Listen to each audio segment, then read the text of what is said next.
नमस्कार विद्यार्थियों। आज हम अध्ययन करेंगे मुंशी प्रेमचंद के उपन्यास निर्मला का भाग 13। जैसा कि आपने अभी देखा कि निर्मला और जो कि मनसाराम की विमाता है और पिता मुंशी तोताराम है, दोनों मृत्यु शैया की स्थिति में देख करके मनसाराम को बहुत दुखी होते हैं और निर्मला अपने रक्त की अंतिम बूंद तक मनसाराम को देना चाहती है ताकि उसके प्राण बचा सके। तोताराम जो अब तक निर्मला पर संदेह करता आया था वह उसकी आत्मा से दूर हो जाता है और अब वह निर्मला को भी प्रेम करने लगता है। ऐसी स्थिति में मनसाराम को बचाने के लिए ताज़ा जवान रक्त चाहिए और निर्मला अपने रक्त की अंतिम बूंद तक देना चाहती है। और जब डॉक्टर निर्मला का रक्त लेने की व्यवस्था कर ही रहे थे कि मनसाराम निर्मला को निर्दोष सिद्ध करके अपने प्राण त्याग देता है।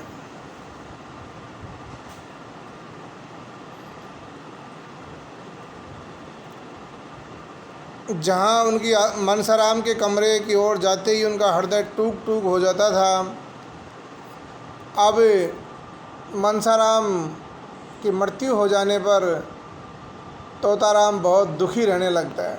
उसे अपने पुत्र पर प्रेम उमड़ आता है और वह सोचता है कि मेरी ही गलती के कारण मेरा पुत्र मेरे हाथ से गया, इसलिए वो घर पर बड़ा दुखी रहता है, उदास रहने लगता है। न उसे खाना पीना अच्छा लगता है, न उसके कोर्ट कचहरी में उसका मन लगता है, न वकालत करने में मन लगता है और कोर मुंह में अटका का अटका ही रह जाता है। हृदय के टूक टूक होते रहते हैं। और जब वह मनसाराम के कमरे की तरफ जाता है तो वहाँ जहाँ आशाओं का दीपक जलता था वहाँ अंधकार छाया हुआ था। उसके 2 पुत्र और भी थे, लेकिन वह सोचता है जब दूध देती हुई गाय मर गई तो बछिया का क्या भरोसा। जब फलने फूलने वाला वृक्ष ही गिर पड़ा तो नन्हे पौधों से क्या आशा। यूँ तो जवान बूढ़े सभी मरते हैं, लेकिन दुख इस बात का था कि उन्होंने स्वयं लड़के की जान ली। अर्थात अब आप देखिए, अब तोताराम को बहुत पछतावा होता है कि उसी की संदेह के कारण उसके अपने पुत्र की जान गई। जिस दम की बात याद आती है तो ऐसा मालूम होता है कि उनकी छाती फटी जाएगी, मानो हृदय बाहर निकल पड़ेगा। निर्मला को भी अपने पति की दुर्दशा देखकर अब उससे सच्ची सहानुभूति होने लगती है और वह उनकी फ़िक्र करती है और उनका ध्यान रखती है। और कई बार तोताराम निर्मला का इस तरह का व्यवहार और प्रेम देखकर सोचता है निर्मला से अपने सारे मन के भाव खोलकर रख दूँ, लेकिन लज्जावश वह कुछ कह नहीं पाता है। इस तरह उसको सांत्वना भी नहीं मिलती है और वह दुखी रहने लगता है। अंदर ही अंदर ऐसा लगता है जैसे कोई फोड़ा हो रहा हो और उसका दर्द तोताराम सहन कर रहा हो। कहते हैं ना, मवाद बाहर न निकलकर अंदर ही अंदर अपना विष फैलाती जाती है, दिन दिन देह घुलती जलती है। अब तो तोताराम दिन ब दिन दुखी रहने लगता है। ऐसे में जिस डॉक्टर ने मनसाराम का इलाज किया था उसके और डॉक्टर के दोस्ती सी हो जाती है और कभी कभी वो डॉक्टर तोताराम के घर आ जाता है और कभी तोताराम उसके घर आने जाने लगता है। इसी तरह उन दोनों की स्त्रियों में भी आपस में प्रेम और दोस्ताना हो जाता है। डॉक्टर साहब की पत्नी जो कि सुधा है वह भी बड़ी सुशील और सज्जन है, लेकिन जब कभी निर्मला उसके घर जाती है तो वह सोचती है कि इन दंपति का सुख में जीवन कितना अच्छा है और ऐसा सोचकर वह अपने जीवन को देखकर दुखी होती है। डॉक्टर साहब को भले ही 200 रुपये मिलते हैं, पर इतने में दोनों का जीवन आनंद से व्यतीत हो जाता है। घर में केवल एक मेहरी थी। गृहस्थी का बहुत सा काम स्त्री को अपने हाथों करना पड़ता था। गहने भी उसके देह पर बहुत कम थे, पर उन दोनों में वह प्रेम था। जो धन की तृण के बराबर परवाह नहीं करता था। पुरुष को देखकर स्त्री का चेहरा खिल उठता था और स्त्री को देखकर पुरुष निहाल हो जाता था। निर्मला के घर में धन इससे कहीं अधिक था। आभूषणों से उसकी देह फटी पड़ती थी। घर का कोई काम उसे अपने हाथों से न करना पड़ता था। पर निर्मला संपन्न होने पर भी अधिक दुखी थी। गौर करने वाली बात है कि निर्मला संपन्न होने पर भी अधिक दुखी थी और सुधा विपन्न होने पर भी सुखी।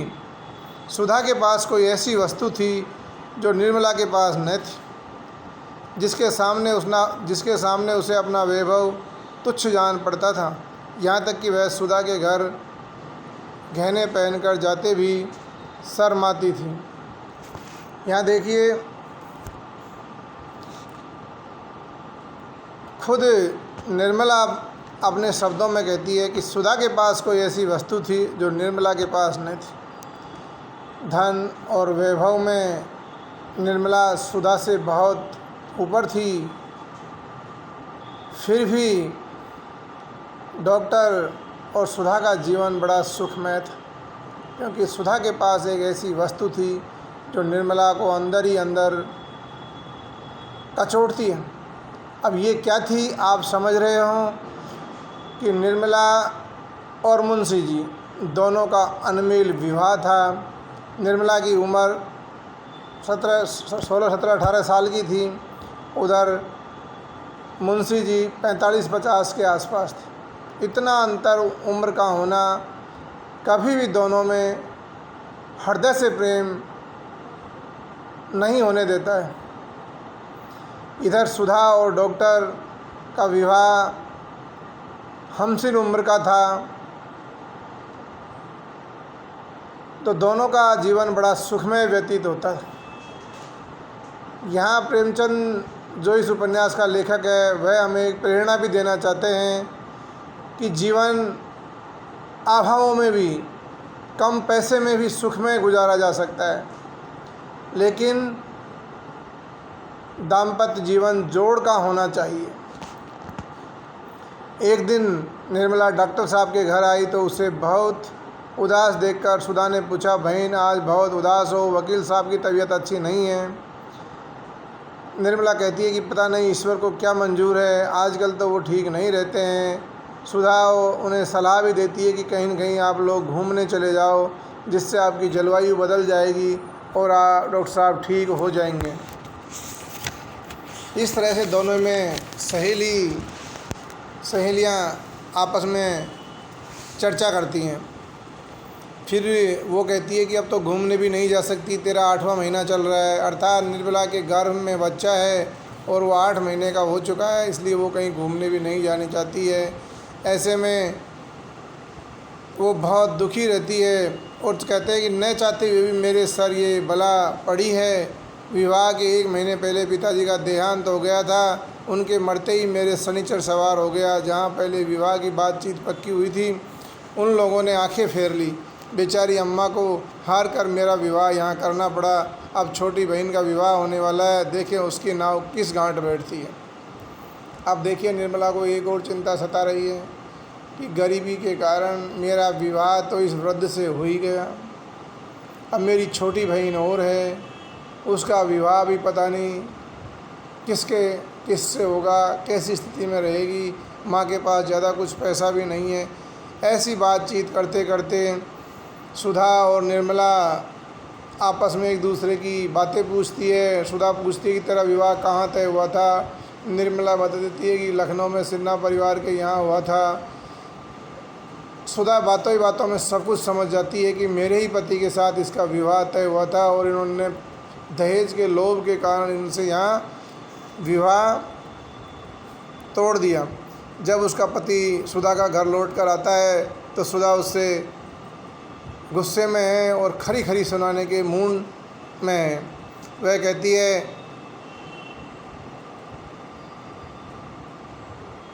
क्यों जी, तुम उस आदमी को क्या कहोगे जो एक जगह विवाह ठीक कर लेने के बाद फिर लोभवश किसी दूसरी जगह संबंध कर लें।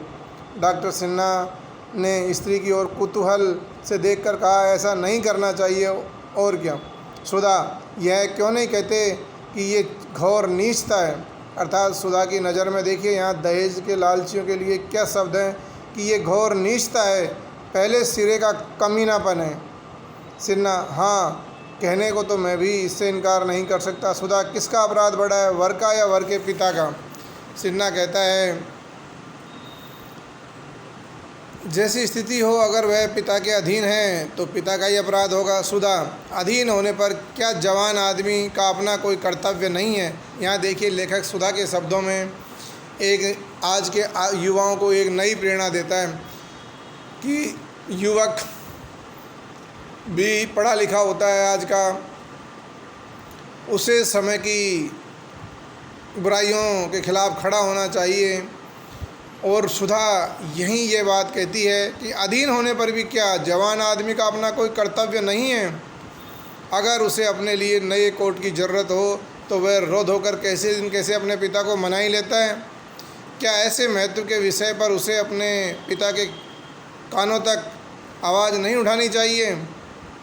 यह कहो कि वर और उसका पिता दोनों अपराधी है, परंतु वर अधिक है। बूढ़ा आदमी सोचता है मुझे तो सारा खर्च संभालना पड़ेगा, कन्या पक्ष से जितना ऐंठ सकूँ उतना ही अच्छा। मगर वर का धर्म है कि यदि वह स्वार्थ के हाथों बिल्कुल बिक नहीं गया है तो अपने आत्म बल का परिचय दें। देखिए यहाँ युवकों को एक प्रेरणा है कि वो अपने आत्म बल का परिचय दें। अगर वह ऐसा नहीं करता तो मैं कहूँगी कि वह लोभी है और कायर भी है। दुर्भाग्यवश ऐसा ही एक प्राणी मेरा पति है और मेरी समझ में नहीं आता कि किन शब्दों में उसका तिरस्कार करूं। यहाँ सुधा के शब्दों में देखिए दहेज के लालचियों के लिए कितनी घृणा है। और प्रेमचंद भी आज के युवाओं को प्रेरणा देता है कि ऐसे युवा तिरस्कार के योग्य है, घृणा करने के योग्य है। सिन्हा हिचकिचाते हुआ कहता है वह लेन देन का कारण नहीं था, अर्थात वो बहाना बनाता है कि भाई वो दहेज का कोई कारण नहीं था, हमने सुना था लड़की अच्छी नहीं है। लेकिन सुधा को तो सब कुछ पता चल चुका था। वो कहती है तुम लड़की में कितना ही ऐब लगा लो, कन्या काणी थी, कुबड़ी थी, लेकिन उसमें बहुत सारे ऐब थे। सुधा कहती है सबसे बड़ा ऐब तो यही था कि उसके पिता का स्वर्गवास हो गया था और वह कोई लंबी चौड़ी रकम नहीं दे सकती थी। इतना स्वीकार करते क्यों झेपते हो? मैं कुछ तुम्हारे कान तो काट न लूँगी। अगर दो चार फिक्रे कसूँ तो इस कान से सुनकर उस कान से उड़ा देना। ज़्यादा चीज चपड़ करूँ तो छड़ी से काम ले सकते हो। औरत जात डंडे ही से ठीक रहती है। अगर उस कन्या में कोई ऐब था तो मैं कहूँगी लक्ष्मी भी बेऐब नहीं। तुम्हारी तकदीर खोटी थी बस, और क्या, तुम्हें तो मेरे पाले पड़ना था। यहाँ देखिए किस तरह से सुधा खरी खोटी अपने पति को सुनाती है। वह कहती है कि ऐसी कौन सी लड़की है संसार में जिसमें ऐब नहीं हो। थोड़ी बहुत मीन में तो वो ये भी कहती है कि लक्ष्मी में भी होती है, लक्ष्मी भी बेऐब नहीं है। और तुमने ऐसी सुयोग्य कन्या को छोड़ दिया, ये तुम्हारा ही दुर्भाग्य था। सिन्हा, तुमने किसने कहा कि वह ऐसी वैसी थी? जिसे तुमने किसी से सुनकर मान लिया वैसे ही हमने भी मान लिया। मैंने सुनकर नहीं मान लिया, उसकी आंखों से देखा है। ज़्यादा बखान क्या करूं, मैंने ऐसी सुंदर स्त्री कभी नहीं देखी थी। सिन्हा व्यग्र होकर, क्या वह यहीं कहीं है? सच बताओ, उसे कहाँ देखा है? क्या तुम्हारे घर आई थी? सुधा, हाँ मेरे घर आई थी, एक बार नहीं कई बार आई है और मैं भी कई बार उसके घर जा चुकी हूँ। वो कहती है अगर उसे मालूम हो जाए कि आप वही महापुरुष है तो शायद फिर इस घर में कदम भी नहीं रखे। ऐसी सुशीला, घर के कामों में निपुण और ऐसी परम सुंदरी स्त्री इस शहर में दो चार ही होगी। तुम मेरा बखान करते हो, मैं तो उसकी लौंडी बनने के योग्य भी नहीं हूँ। घर में ईश्वर का दिया सब कुछ है, मगर जब प्राणी ही मेल का नहीं हो तो सब रहकर क्या करेगा। देखिए यहाँ फिर एक अनमेल विवाह पर लेखक के द्वारा सुधा के माध्यम से व्यंग्य किया है। घर में ईश्वर का दिया सब कुछ है, मगर जब प्राणी ही मेल का नहीं हो, अर्थात उसका पति ही जब मेल का नहीं हो तो सब रहकर भी क्या करेगा। धन्य है उसका धैर्य जो बूढ़े खूंसट वकील के साथ जीवन काट रही है। मैंने तो कब का जहर खा लिया होता, मगर मन की व्यथा कहने से तो थोड़े ही प्रकट होती है। हंसती है, बोलती है, गहने कपड़े पहनती है, पर रोया रोया रोया करता है। देखिए अनमेल विवाह की पीड़ा यहाँ सुधा के शब्दों में लेखक किस तरह व्यक्त करता है। वह कहती है कि वह निभा तो कर रही है, एक बूढ़े पति के साथ रह रही है, अर्थात झूठा दिखावा बनावटीपन करती है, हंसती है, बोलती है, कपड़े भी पहनती है, पर अंदर से रोया रोया रोया करता है। यह पीड़ा है एक युवती की अधेड़ के साथ विवाह कर देपन। संस्कार होते हैं जो पति के साथ जीवन बिताना पड़ता है, लेकिन जब हम उम्र का साथी नहीं हो तो स्त्री का रोया रोया रोता है। सिन्हा वकील साहब की खूब शिकायत करती होगी। सुधा फिर कहती है, शिकायत क्यों करेगी, वह उसका पति है, संसार में उसके लिए तो जो कुछ भी है वकील है, वकील साहब ही है, वह बूढ़े हो या रोगी, पर है तो उसके स्वामी ही। कुलवंती स्त्रियां पति की निंदा नहीं करती, यह कुलटाओं का काम है। वह उनकी दशा देखकर कुढ़ती है पर मुंह से कुछ नहीं कहती। देखिए संस्कारी घरानों की स्त्रियां क्या करती है। एक पति परायण नारी किस तरह अपना जीवन बिताती है। वृद्ध के साथ अपना विवाह, अधेड़ के साथ विवाह हो जाने पर भी वह उससे कोई शिकायत नहीं करती है। स्त्री स्त्री की भाषा जानती है। सुधा निर्मला की पीड़ा समझती है। वह कहती है वह कुलवंती स्त्री है, पति की निंदा नहीं करती। पति की निंदा करना तो कुलटाओं का काम है। सिन्हा कहते हैं कि वकील साहब को भी क्या सूझी थी कि इस उम्र में ब्याह करने चले। सुधा कहती है ऐसे आदमी न हो तो गरीब कुंवारियों की नाव कौन पार लगाए। देखिए यहाँ दहेज पर कितना बड़ा आक्षेप है कि ऐसे आदमी न हो तो गरीब की कुंवारियों की नाव कौन पार लगाए। तुम और तुम्हारे साथी तो बिना गठरी के लिए बात नहीं करते, तो फिर ये बेचारी किसके घर जाए। तुमने यह सब बड़ा भारी अन्याय किया है और तुम्हें इसका प्रायश्चित करना पड़ेगा। ईश्वर उसका सुहाग अमर रखे, लेकिन वकील साहब को कहीं कुछ हो गया तो बेचारी का जीवन ही नष्ट हो जाएगा। आज जो वह बहुत रोती थी, तुम लोग सचमुच बड़े निर्दयी हो। मैं तो अपने सोहन का विवाह किसी गरीब लड़की से करूँगी। डॉक्टर साहब ने यह पिछला वाक्य नहीं सुना। वह घोर चिंता में पड़ गए। अब डॉक्टर साहब को भी पछतावा होने लगता है कि मेरे से कोई बहुत बड़ा पाप हो गया। उसके मन में यह प्रश्न उठ कर विकल करने लगा, कहीं वकील साहब को कुछ हो गया तो आज उन्हें अपने स्वार्थ का भयंकर स्वरूप दिखाई दिया। वास्तव में यह उन्हीं का अपराध था। अगर उन्होंने पिता से जोर देकर कहा होता कि मैं और कहीं विवाह न करूँगा, तो क्या वह उनकी इच्छा के विरुद्ध उनका विवाह कर देते। सहसा सुधा ने कहा, कहो तो कल निर्मला से तुम्हारी मुलाकात करा दूँ, वह भी जरा तुम्हारी सूरत देख ले। वह कुछ बोलेगी तो नहीं, पर कदाचित एक दृष्टि से वह तुम्हारा इतना तिरस्कार कर देगी कि जिसे तुम कभी न भूल सकोगे। बोलो कल मिला दूँ, तुम्हारा बहुत संक्षिप्त परिचय करा दूँ। सिन्हा ने कहा, नहीं सुधा, मैं तुम्हारे हाथ जोड़ता हूँ, कहीं ऐसा गजब न हो जाए। ऐसा मत करना, नहीं तो घर छोड़कर भाग जाऊँगा। सुधा कहती है, जो कांटा बोया है उसका फल तो भोगो। गर्दन पर तुमने कटार चलाई है, उसे तड़पते हुए भी देखो।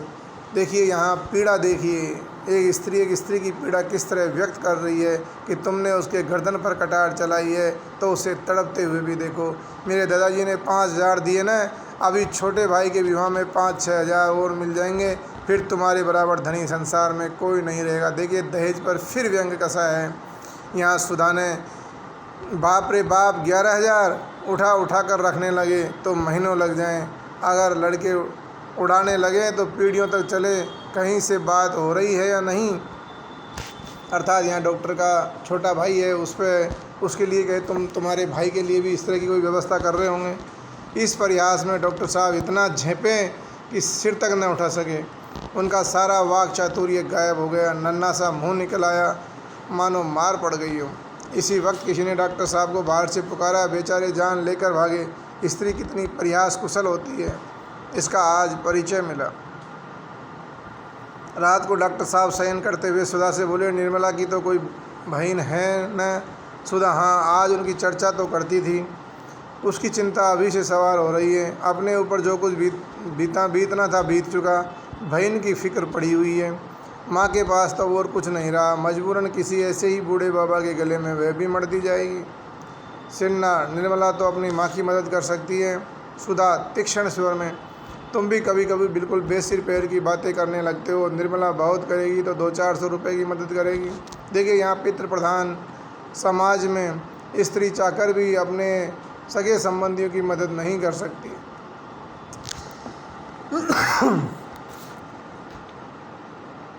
अभी वकील साहब के तो हाल ये हैं,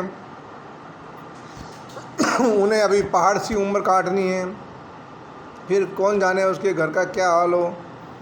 इस 6 महीने में बेचारे घर बैठे हैं, क्योंकि वकील साहब भी मनसाराम की मृत्यु के बाद दुख में घर ही पड़े रहते हैं। रुपए आकाश से तो आएंगे नहीं, 10-20 हज़ार होंगे तो बैंक में पड़े होंगे। निर्मला के पास कहाँ से पैसे आएंगे? 2-4 हज़ार रुपये पड़े होंगे तो हमें 200 रुपये महीना मिलता है, तो उनका घर का खर्च भी 400 रुपये महीने तो होता ही होगा उनकी हैसियत के हिसाब से। सुधा को तो नींद आ गई और डॉक्टर साहब देर तक करवट बदलते रहे और सो नहीं पाए। देखिए यहाँ डॉक्टर साहब को भी अपना किए पे पछतावा होता है और वह अपने किए पर पछताते रहे और नींद नहीं आती है, करवट बदलते रहते हैं, इस तरह से भागते रहे। अनमेल विवाह की पीड़ा को भी व्यक्त करता है और दहेज की बुराई पर भी कटाक्ष करता है। धन्यवाद।